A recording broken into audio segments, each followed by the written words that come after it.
Oke, salam berjumpa kembali dengan kita. Ini tayang perdana dari Creative Zone, produksi Museum Benteng Frederick Yogyakarta. Nanti kita di sesi ini kita akan bincang-bincang dengan dua orang ya. Ini yang cowok ganteng, yang cewek cantik ya. Duta Museum dari Duta Museum Benteng Frederick Yogyakarta, dan yang satu lagi Duta Museum Museum Perjuangan Yogyakarta. Nah, nanti kita akan bicara tentang apa sih Duta Museum, kemudian apa motivasinya, kemudian perasaan apa yang mereka rasakan setelah bergabung dengan Duta Museum. Karena mungkin juga apa ya, bagi mereka mungkin museum itu apa, ternyata seperti ini gitu ya. Oke, langsung saja kita ke acara selanjutnya, yaitu ya ngobrol santai ya Mas. Ya, Oke, Mas Adi dan Mbak Ayu ya. Mungkin kalau saya udah kenal ya, tapi kan teman-teman yang lain kan belum. Kita perkenalan dulu ya. Pertama Mas Adi dulu, monggo Mas. Baik, saya ingin menyapa teman-teman sahabat museum ya. Perkenalkan, saya Andi Guzali, saya sebagai Duta Museum Perjuangan Yogyakarta. Oke, Mbak Ayu, monggo silakan. Oke, sebelumnya jadi di museum itu ada salam tagline-nya ya. Salam sahabat museum, nanti jawabannya museum di hatiku. Ya, mudah-mudahan salam sahabat betul-betul di museum, hatiku. museum di hatiku. Museum di hatiku. Oke. Perkenalkan, nama saya Aimau Nadifa. Saya Duta Museum untuk Museum Benteng Frederick Yogyakarta. Oke, terima kasih ya, ini perkenalan singkat. Ya. Nah, ngomong-ngomong ini Mas, biasanya kalau museum itu kan kaitannya dengan sejarah sama arkeologi. Biasanya orang kan pemikirannya seperti itu. Tapi saya nggak tahu, itu Mas Adi dulu ya. Mas Adi itu masih kuliah atau sudah selesai? Kalau saya kebetulan sedang menempuh pendidikan tahun 1 saya di Psikologi Universitas Ahmad Dahlan. Jadi masih kuliah. Masih kuliah ya. Oke, kalau Mbak Ayu? Kalau saya Ilmu Al-Quran dan Tafsir S1 di UIN Sunan Kalijaga Yogyakarta. Oke, wah, contohnya masih kuliah ya. Masih kuliah tapi punya minat untuk istilahnya berkecimpung di dunia permusiuman ya. Sekarang kita mau masuk ke profesinya kan sekarang menjadi Duta Museum ya. Duta Museum Perjuangan dan Duta Museum Benteng Frederick Yogyakarta. Kata Duta Museum itu kan ada dua unsur ya, ada duta dan ada museum ya. Nah, itu mungkin apa artinya? Siapa yang mau jawab? Monggo, prinsip dulu. Apa sih Duta Museum itu ya? Jadi kalau menurut saya duta itu adalah perpanjangan tangan ataupun wakil dari museum itu sendiri. Jadi kalau menurut saya Duta Museum itu adalah perpanjangan tangan antara masyarakat dan museum, ataupun sebaliknya museum kepada masyarakat gitu, untuk kembali membumikan atau mempromosikan museum kepada halayak ramai. Oke. Ya. Duta ya, duta atau semacam utusan bisa ya, duta ya. Kalau di dalam wayang kan ada duta Peleng-Lawung, itu adanya orang yang memberi kabar duka cita. Kalau di wayang ya.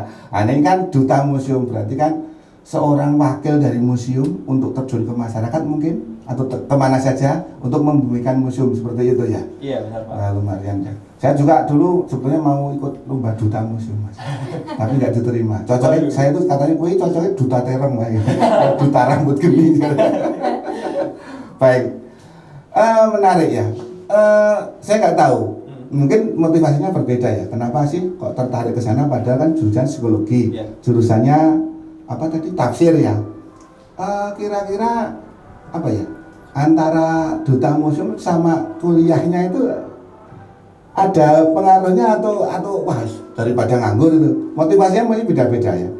Saya tanya Mbak Ayu dulu, motivasinya apa Mbak dulu?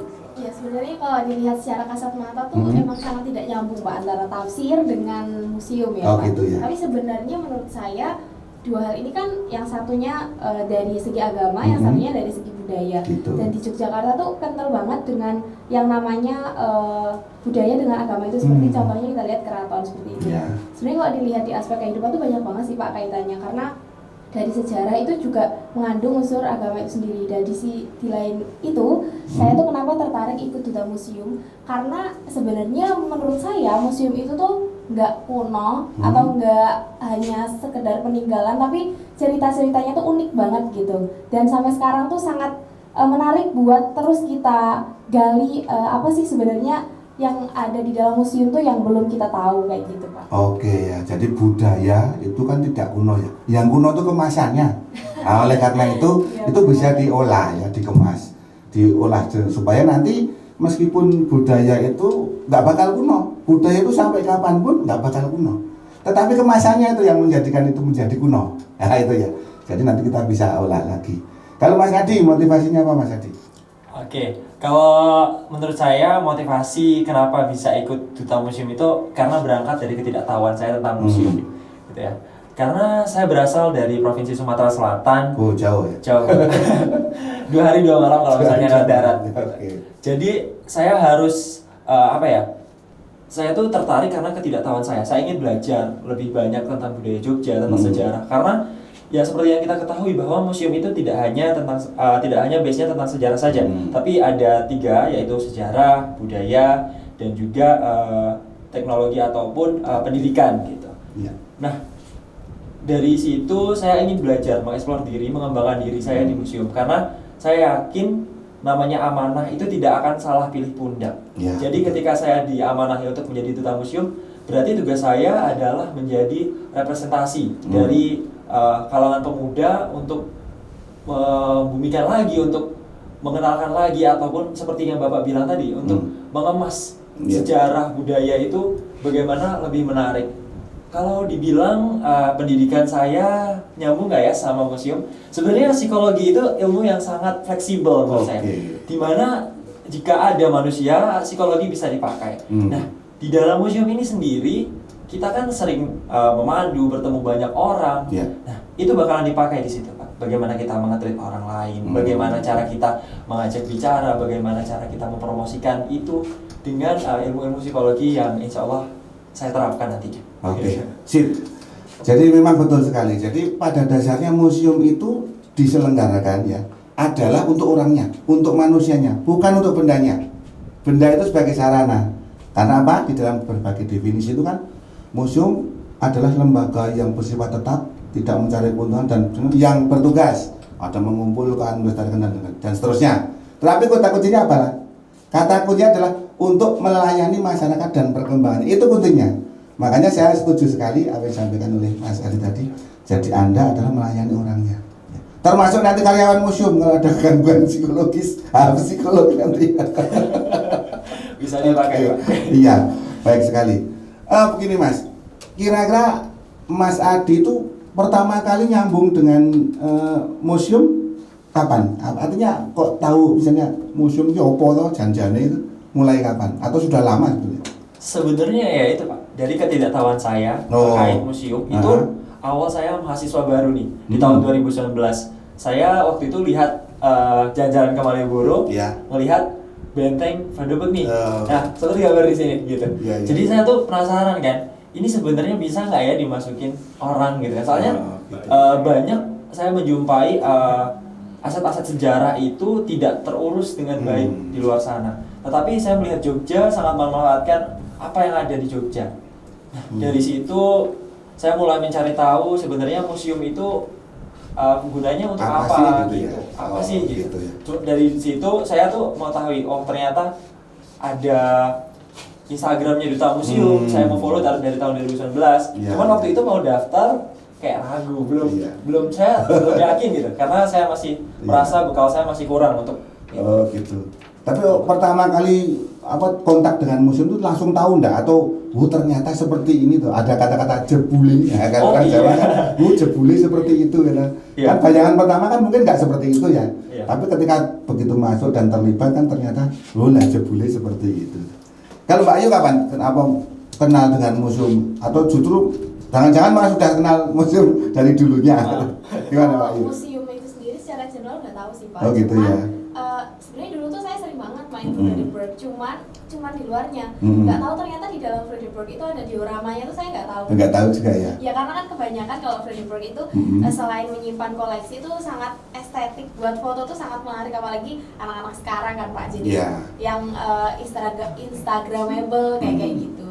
Jadi tapi kalau misalkan di Jogja ada museum sebanyak ini, jujur saya baru tahu pas saya ikut Duta Museum. Oh gitu ya. Iya, jujur ya. Iya. Oke. Karena gini, memang dari awalnya orang kenal Fredericksburg itu kayak penjara, Pak. Ya gimana ada sabjangnya serem ya. Pintu gerbangnya aja beruji ya. Kan kayak museum. ternyata setelah tahu ya ada sosialisasi itu. Karena gini, orang itu memang kacamata awam, museum itu ada tempat yang tidak representatif ya untuk dikunjungi lah, tidak recommended. Karena banyak job-job kita pakai motor ya, duduk. Wah, motor kuramu nih ngono di museum ki wae. Nah, artinya kan museum adalah tempat untuk menyimpan barang yang tidak berguna ya. Nah, kalau menurut Mbak Ayu atau Mas Adi lah, monggo. Sebetulnya menurut Anda pandangan seperti itu gimana? Anda komentari bener apa salah gitu? Sebenarnya bukan masalah udah dipakai enggaknya sih Pak, Iya. cuman kan benda yang museum kan itu juga kita melihat historinya kan, maksudnya tuh oh benda ini ternyata pada misalkan nih tentang serangan 1 Maret gitu, jadi yang bersejarahnya tuh kejadiannya itu gitu yang betul. bikin benda itu bersejarah menurut saya. Kalau misalkan semua benda di museum kan kayaknya nggak ada bedanya sama tempat rongsok, tapi sebenarnya bukan itu yang bikin beda dari museum tuh, karena ada cerita menarik, terus karena apa namanya, benda itu tuh punya sisi lain yang benda lain tidak punya gitu. Jadi Oke. sangat menarik di museum tuh seperti itu. Ya, oke lah, itu udah mulai terkena virus museum. Udah mulai terkena virus museum. Nah, saya tanya ke Mas Adi, tentunya Mas Adi juga punya pengalaman-pengalamannya, punya pengalaman-pengalaman menarik. Mungkin dari pengalaman-pengalaman menarik itu kan tentunya ada benda-benda yang terkait dengan pengalaman tersebut ya. Kalau misalnya Mas Adi disuruh membuat museum, misalnya ini ya, kira-kira museum nanti akan dikasih tema apa misalnya? Karena banyak loh nanti benda-benda Mas Adi itu yang terkait dengan peristiwa-peristiwa, misalnya, ini pena pertama saya menulis surat cinta misalnya. Atau misalnya, wah ini adalah foto ketikanya diputusin pacar saya misalnya gitu. Nah, kenangan-kenangan itu misalnya Mas Adi wis gawe pameran lah, tentang apa Mas Adi? Wah, kalau misalnya disuruh atau dikasih kesempatan untuk membuat pameran terkait diri saya, mungkin saya akan membuat museum yang menceritakan sejarah perjalanan hidup saya gitu. Terkait bagaimana saya bisa kuliah di Jogja, bagaimana perjalanan saya menempuh pendidikan psikologi, SMA, masa kecil, dan lain sebagainya. Karena seperti yang Mbak Ayu bilang tadi, kalau misalnya benda yang dimuseumkan atau benda yang kita pamerkan itu yang paling membedakan dengan benda lain adalah nilai-nilai yang ada di dalamnya, baik itu nilai sejarah maupun nilai budaya. Iya. Oke. Jadi, nah, intinya Mbak Ayu ya. Jadi intinya adalah semua yang ditampilkan di museum itu tentunya punya misi dan visi. Kalau tadi Mas Adi kan menampilkan supaya apa? Supaya pengalaman Mas Adi kan dikenang, dilihat orang, dan dihargai masa lalunya dan diketahui siapa Mas Adi ya. Nah, kalau di Museum Benteng ya, kita kan ada koleksi barang-barang itu.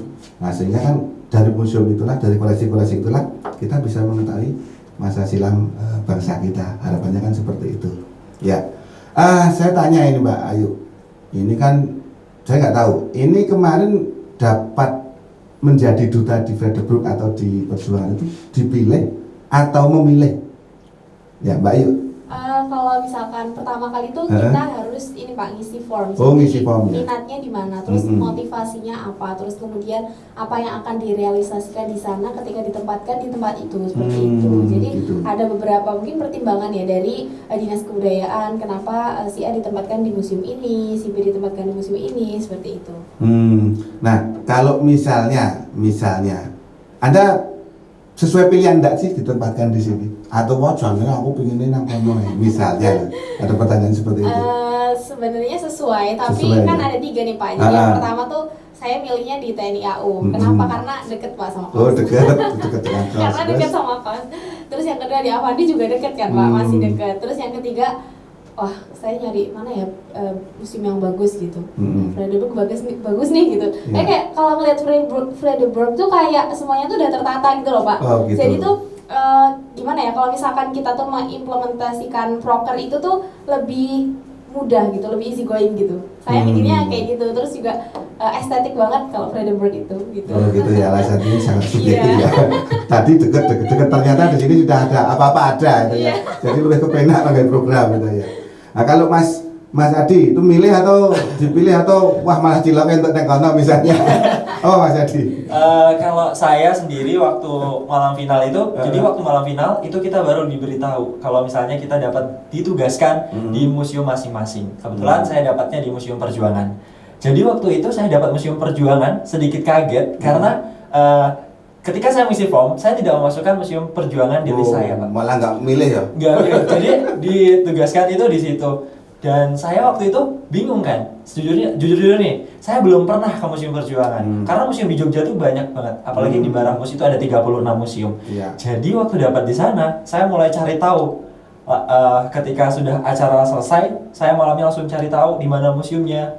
Ini museumnya gimana, lokasinya di mana gitu, seperti apa museumnya. Dan dari situ ya, saya harus belajar mencintai museum tersebut.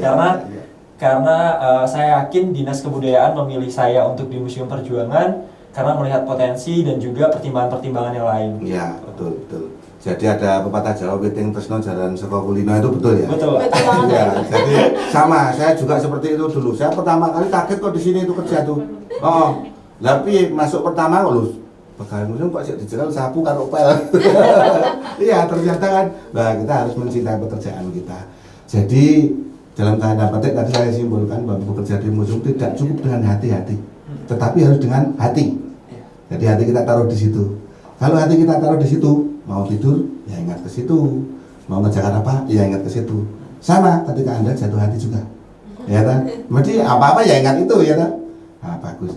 Jadi untuk pertanyaan selanjutnya Mas Adia ini yang atau Mbak Ayu dulu, menarik ya. Menurut Mbak Ayu sebetulnya kira-kira apa ya? Yang ingin Anda buat program di sini setelah Anda tadi melihat bahwa Benteng Peradaban itu sudah ada ini, sudah ada itu, sudah tertata, kemudian followernya sudah banyak.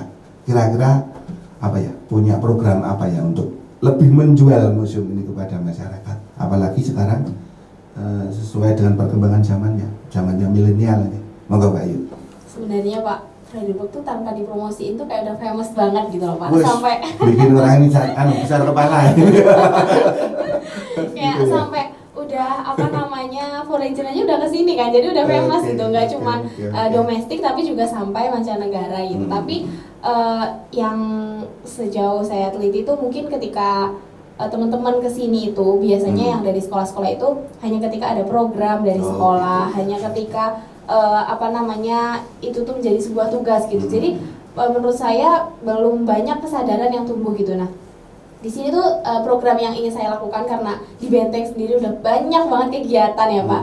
Saya cuman pengen buat satu program yang itu bisa menumbuhkan kesadaran milenial. Jadi bukan hanya karena mungkin ketika ada tugas atau dan lain sebagainya, tapi kesadaran emang benar-benar I love museum. Ya, jadi ada motivasi yang terbangun gitu ya. Tidak hanya karena instruksi ya, iya betul banget. Jadi itu kayak mengkolaborasikan antara culture sama milenial gitu. Ya, jadi betul. kita bungkus gimana sih sebenarnya museum itu bisa hits juga loh di kalangan anak-anak kayak gitu. Ya, sip.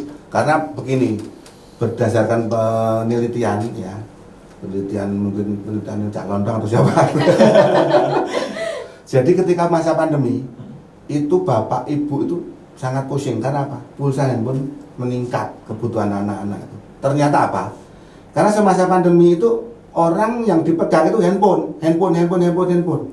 Nah disitulah maka museum berpikir bagaimana ya museum itu masuk ke handphone sehingga suatu saat bangun tidur bisa digenggam ya tahu, bisa dilihat di situ. Mau tidur bisa di situ, mau kemana bisa di situ. Nah inilah tantangan kita di masa milenial.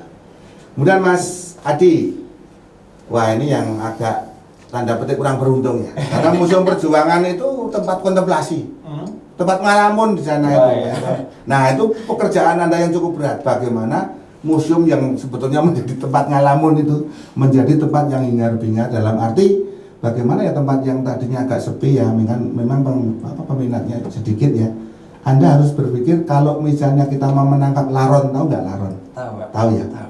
Laron itu kan harus ada lampu supaya mereka datang.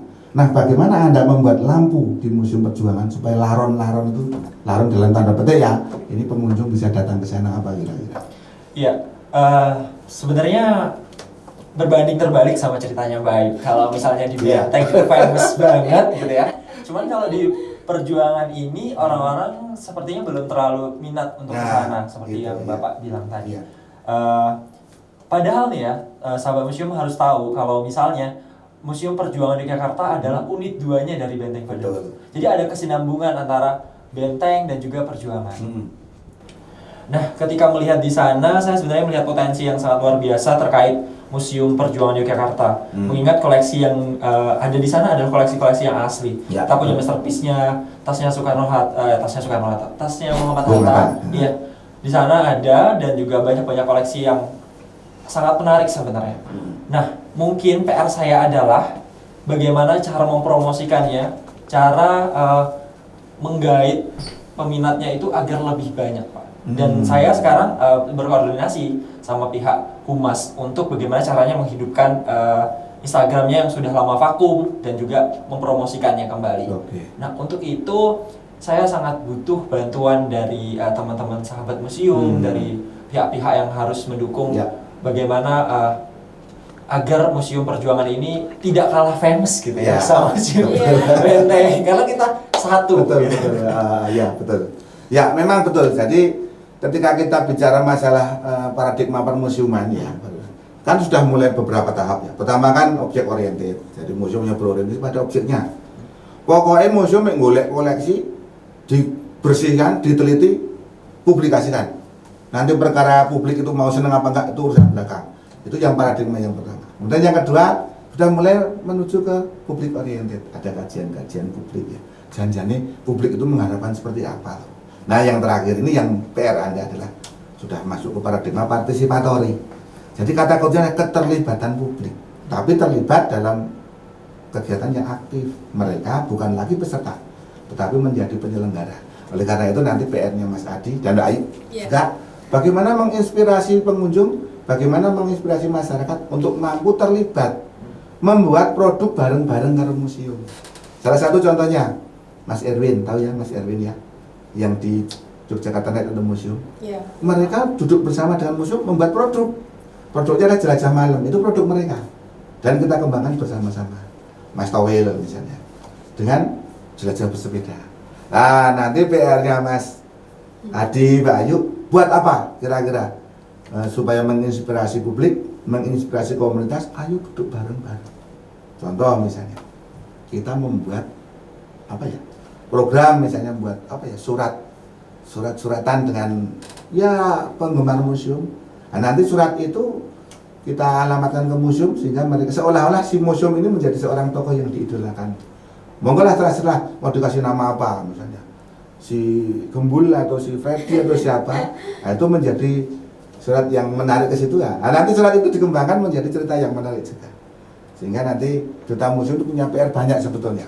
Karena terus terang kacamata dari teman-teman museum itu kadang-kadang sudah mulai blawur. Artinya ketika Anda bisa melihat, kita sudah tidak bisa melihat. Karena dari segi usia ya, saya sama panjenengan ya anakku sampai gitu. Nah, sehingga apa ya? Auranya juga sudah berbeda. Oke. Satu pertanyaan yang mungkin perlu disikapi dengan arif dan bijaksana. Menurut Mbak Ayu atau Mas Adi nanti ya. Kita ini kan sekarang sudah mulai ke masa-masa masa-masa ya kita sulit mencari koleksinya, sudah mulai sulit ya. Nah, bagaimana menggelurakan museum ini ketika kita harus dihadapkan dengan koleksi-koleksi kita yang mungkin sudah mulai langka, kalau ditambah itu sudah sulit. Bagaimana? Program apa yang Anda ingin kembangkan ketika kita memberdayakan koleksi-koleksi kita yang sudah ada itu? Kalau misalnya Mbak Ayu dulu tentang mungkin pemberdayaan melalui IT-nya seperti apa Mbak Ayu?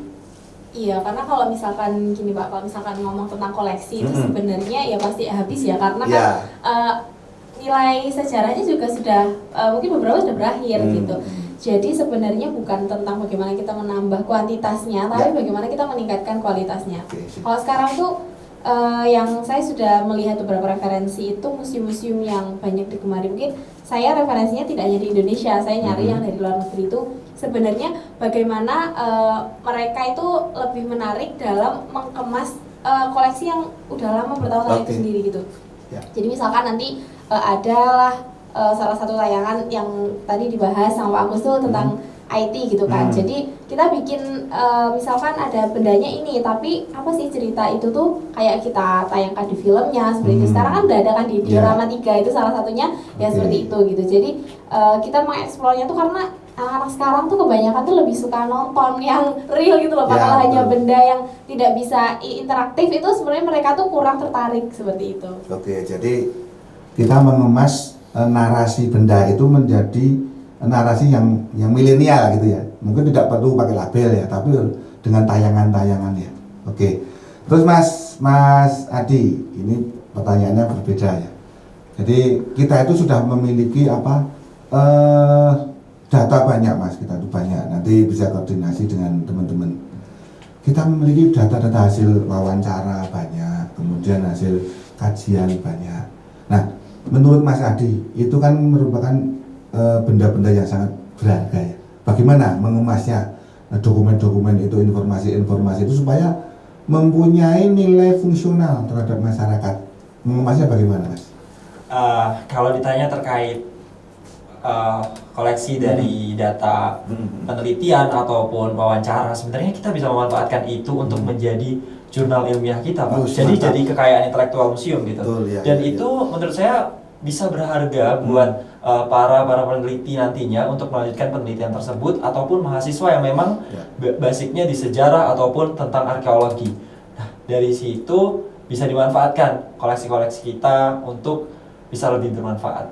Oke, ya. Jadi, wah ini sudah menarik sekali. Ya, kadang-kadang ide-ide seperti itu tidak kita temukan. Nah, mudah-mudahan nanti Anda kan di perjuangan ya bisa menginspirasi itu untuk bagaimana? Oh, ini programnya pakai seperti ini dan seterusnya. Ya. Kemudian Mas Adi, menurut Mas Adi program publik yang ada di museum, saya nggak tahu ya. Anda sudah baca program publiknya apa belum ya? Ya. Kalau misalnya sudah, kira-kira menurut Mas Adi sudah cukupkah atau masih ada peluang untuk dikembangkan lagi program-program publik yang ada di kita? Sebenarnya saya tidak terlalu tahu banyak ya Pak. Mungkin karena kita masih menjabat selama 1 bulan. Dan ini memasuki bulan kedua. Nah, kalau untuk di Museum Perjuangan sendiri, itu kan ada event besarnya namanya Perjuangan Expo. Nah, selama pandemi ini Perjuangan Expo itu vakum. Betul. Nah, menurut saya hal ini harus dikembangkan lagi, diaktifkan kembali tentunya dengan inovasi-inovasi dan penyesuaian-penyesuaian baru, adaptasi baru dari masa pandemi, agar promosi ataupun perjuangan Expo ini bisa berlanjut. Karena menurut saya ini adalah ikonnya dari perjuangan, dari Museum Perjuangan. Ini adalah identitas di mana kalau misalnya ini tidak boleh hilang, dan itu harus dilestarikan. Branding ya? Iya betul sekali Pak, itu branding. Jadi kalau dapat saya simpulkan, Mas Edi mengusulkan bahwa kita harus membuat branding untuk Museum Perjuangan itu ya, supaya menggelora lagi ya. Artinya dengan mengembangkan branding itu kan program publiknya menjadi wow ya. Kemudian Mbak Ayu, kalau di beberapa ilmu permuseuman itu kan museum juga harus membangun relasi dengan lingkungan sekitar ya. Harus akrab. Contohnya misalnya kalau di Museum Batik Pekalongan itu kan museum itu juga menjalin relasi atau membangun jejaring dengan pengusaha-pengusaha batik di sekitar. Nah, kalau Museum Benteng ini kan banyak komunitas yang ada di luar. Ada komunitas pengamen, ada komunitas pedagang, ada komunitas becak, ada komunitas tanpa wadah, saya nggak tahu ya, macam-macam. Nah, kira-kira mungkinkah Museum Benteng itu dikembangkan dengan membangun jejaring dengan mereka? Mungkin sih Pak sebenarnya, karena di Museum Benteng sendiri kan juga sudah banyak komunitas tentang pemudanya. Jadi untuk lebih memasyarakatkan lagi itu sebenarnya kita juga harus membuat contohnya misal nanti tanggal 23 itu kan ada komunitas sepeda gitu Pak yang akan dilaksanakan di sini, komunitas sepeda tua kayak gitu.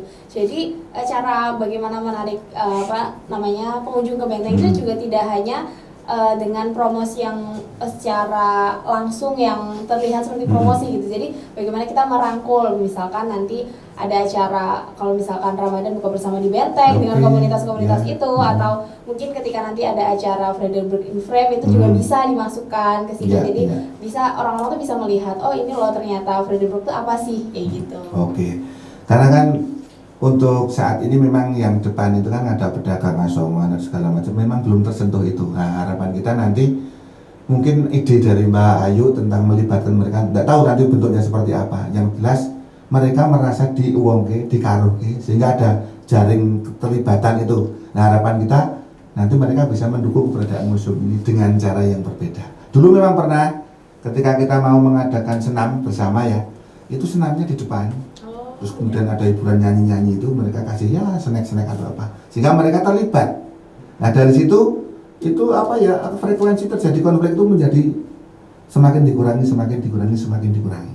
Nah, kalau Mas Adi terkait dengan yang saya omongkan dengan Mbak Ayu tadi, komunitas yang di luar, ya saya nggak tahu ini baru 1 bulan ya, tapi mudah-mudahan sudah menangkap di sana ada apa kira-kira ya, komunitas yang kira-kira bisa diajak untuk bareng-bareng ayo majuin museum. Karena dulu ini jujur ya, dulu di belakangnya Museum Perjuangan itu ada lapangan voli dulu.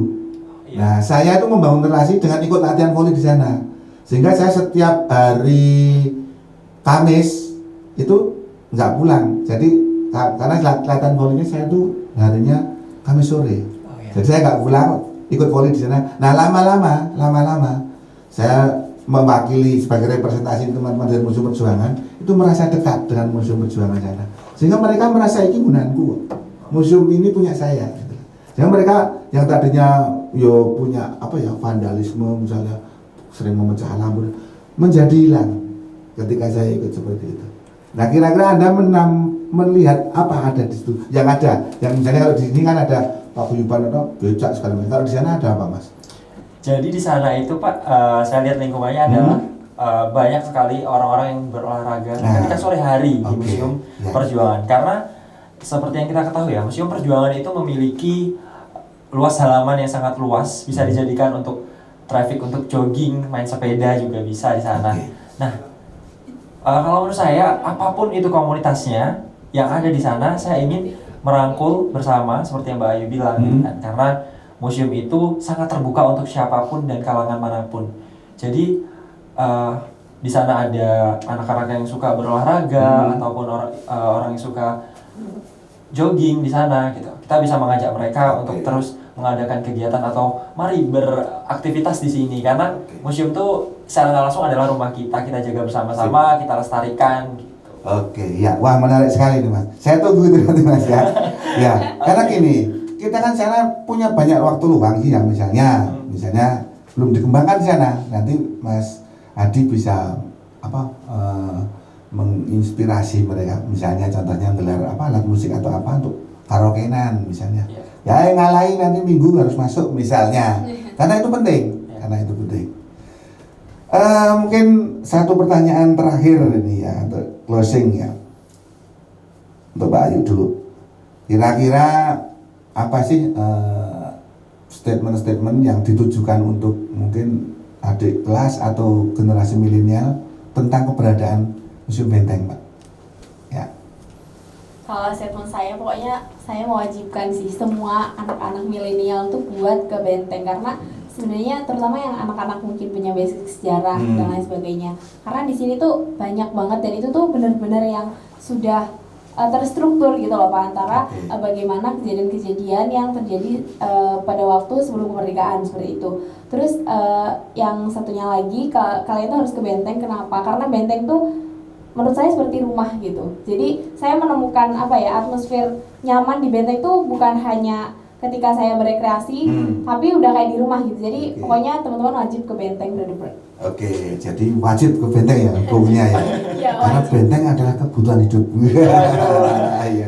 Kalau Mas Adi terkait dengan Museum Perjuangan.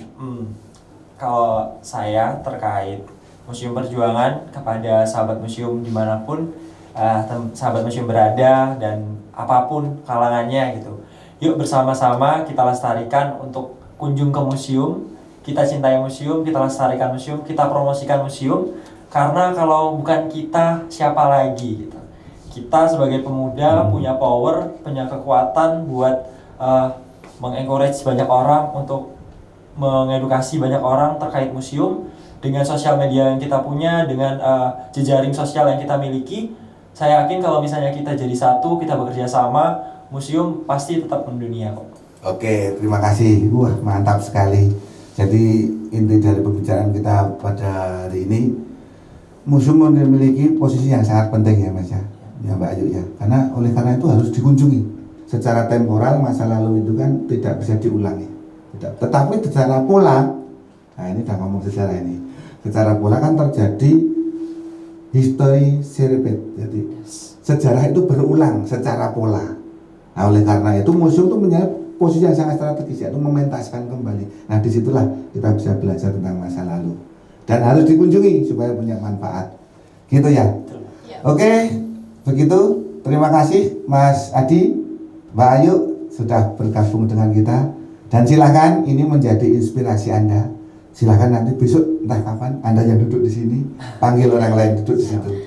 Oke, sahabat museum dimanapun Anda berada, terima kasih sudah membersamai kita dalam acara ngobrol bareng Duta Museum ya, dalam sesi kreatif zone dari Museum Benteng Frederick Yogyakarta. Oke, sampai bertemu kembali di lain kesempatan. Salam sahabat museum, Museum Triadiku. Terima kasih.